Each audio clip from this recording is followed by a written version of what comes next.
Assalamualaikum warahmatullahi wabarakatuh. Perkenalkan, nama saya Javo Bagarsai dari kelas 3 Cekom, jurusan Ilmu Komputer, Fakultas Ilmu Komputer, Universitas Bina Bangsa. Banyak dari kita yang belum begitu mengetahui tentang sistem informasi sumber daya manusia. Nah, maka dari itu, pada kesempatan kali ini saya akan berusaha menjelaskan apa itu sistem informasi sumber daya manusia.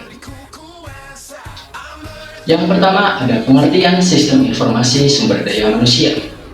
Sistem informasi sumber daya manusia adalah sebuah sistem berbasis komputer yang berfungsi mengatur, menganalisa, dan mengelola sumber daya manusia sehingga diperoleh informasi yang tepat guna dalam pengambilan keputusan.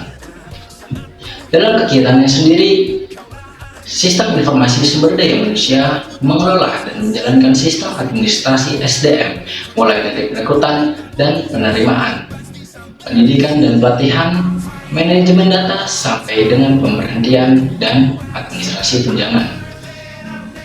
Sedangkan dalam penerapannya, sistem informasi sumber daya manusia di dalamnya meliputi subsistem input berupa SEI, penelitian SDM, dan intelijen SDM, serta outputnya menghasilkan subsistem perencanaan kerja, perekrutan, manajemen angkatan kerja, tunjangan, benefit, dan pelapor lingkungan. Berikutnya adalah fungsi sistem informasi sumber daya manusia. Fungsi pertama yaitu rekrutan dan penerimaan SDM, recruiting and hiring. Pada sistem ini, tim HR akan terbantu dalam mengorganisasikan perolehan data pada proses rekrutan karyawan baru. Fungsi kedua yaitu pendidikan dan pelatihan, learning and training. Ketika seorang bekerja dalam suatu perusahaan dengan waktu tertentu, maka tim HR bisa mengatur seluruh program pelatihan dan pendidikan yang diperlukan agar tingkat pengetahuan dan kemampuan kerja karyawan tersebut meningkat. Ketiga, manajemen data. Tim HR bisa menyimpan seluruh data yang berkaitan dengan karyawan dan memprosesnya agar bisa menjadi informasi yang diperlukan untuk penggunaannya, yaitu dalam pemutusan hubungan kerja dan administrasi tunjangan. Seseorang karyawan yang bekerja pada suatu instansi perusahaan pasti akan menerima paket tunjangan. Nominalnya diberikan berdasarkan performa karyawan, baik dari pekerjaan, kehadiran jam waktu kerja, dan lain sebagainya.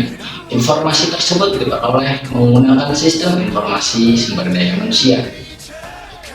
Lalu ada tujuan sistem informasi sumber daya manusia. Yang pertama, meningkatkan efisiensi, di mana data karyawan dan aktivitas sumber daya manusia digabungkan menjadi satu supaya lebih strategis dan berhubungan dengan perencanaan sumber daya manusia.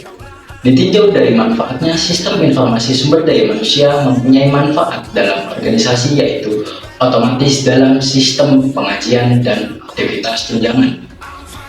Tujuan yang kedua adalah supaya lebih strategis dalam berhubungan dengan perencanaan sumber daya manusia. Dengan mempunyai data yang mudah diakses akan membuat perencanaan sumber daya manusia dan pembuatan keputusan manajerial didasarkan lebih banyak pada informasi daripada mengandalkan persepsi dan intuisi manajerial.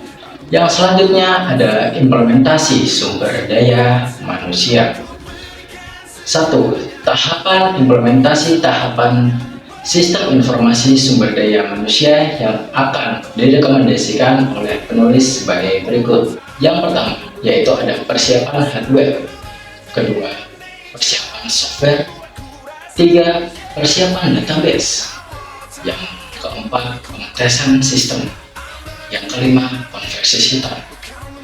Dari kelima tahapan ini semuanya saling terikat dan saling berhubungan. Kelima-limanya ini harus ada pada saat kita akan melaksanakan tahapan mengenai sistem informasi sumber daya manusia. Yang kedua, Orange HRM terdiri dari beberapa modul, yaitu modul admin, modul PIM, Leave, Recruitment, dan KPI. Yang ketiga, pendekatan yang diterapkan pada implementasi sumber daya manusia. Menurut Julianto, konversi sistem menerapkan proses untuk meletakkan sistem baru supaya siap mulai untuk digunakan. Alasan penulis menggunakan pendekatan konversi paralel karena mampu memberikan proteksi yang tinggi bagi organisasi apabila terjadi kegagalan pada sistem yang baru. Apabila sistem yang baru terjadi kegagalan, maka sistem yang lama masih dapat beroperasi. Pada penerapannya, sistem informasi sumber daya manusia memiliki beberapa keuntungan, yaitu 1. File karyawan. Sistem informasi sumber daya manusia memungkinkan pemberi kerja untuk menyimpan dan melacak semua dokumen, pelatihan, dan evaluasi sumber daya manusia dari saat seseorang bergabung hingga pensiun. Seluruh file disimpan dengan akses yang mudah. Kedua, administrasi manfaat. Pengusaha dapat mengintegrasikan administrasi tunjangan ke dalam platform sistem informasi sumber daya manusia. Berarti karyawan dapat mengakses tunjangan karyawan seperti tunjangan kesehatan ataupun program pensiun. Ketiga, pembuatan laporan lebih baik. Mungkin manfaat terbesar dari sistem informasi sumber daya manusia adalah kemampuannya untuk membuat laporan dan presentasi dengan cepat. Keempat, rekrutmen yang efisien.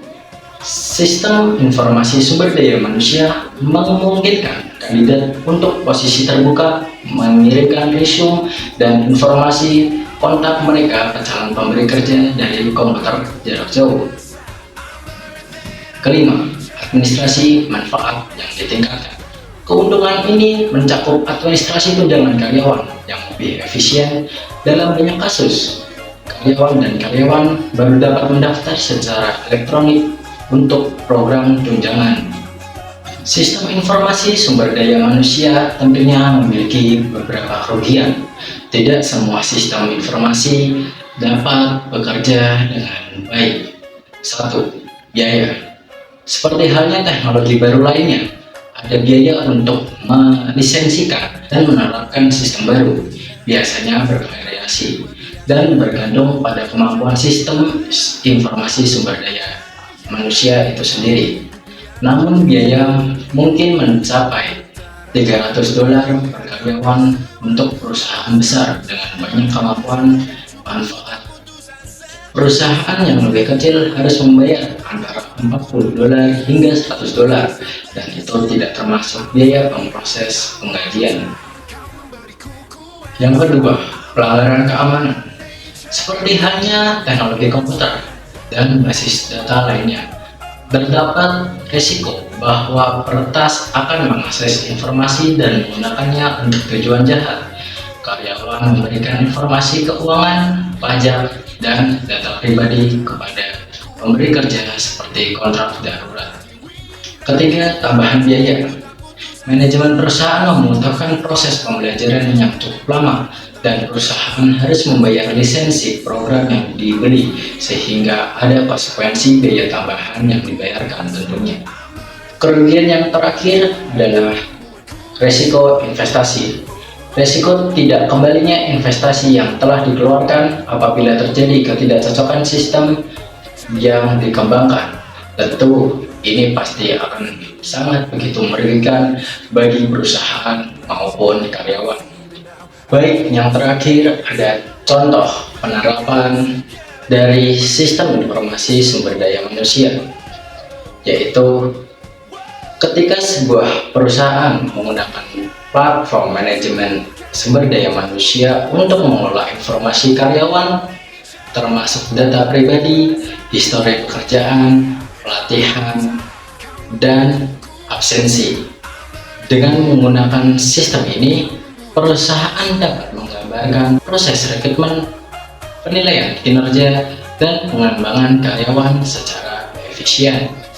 Selain itu, karyawan juga dapat mengakses informasi terkait dengan kehadiran, jadwal kerja, dan hak-hak mereka melalui platform yang disediakan oleh sistem tersebut. Baiklah, terima kasih. Sekian penjelasan sedikit dari saya mengenai sistem informasi sumber daya manusia. Apabila terdapat salah kata, tutur bahasa, serta pengucapan yang saya sampaikan, saya mohon maaf yang sebesar-besarnya. Semoga ilmu yang saya sampaikan dapat bermanfaat bagi para pendengar. Lebih dan kurangnya sekali lagi saya mohon maaf. Wassalamualaikum warahmatullahi wabarakatuh. Sekian dan terima kasih. Saya Javo Pegersai undur diri. Stay positive and upgrade.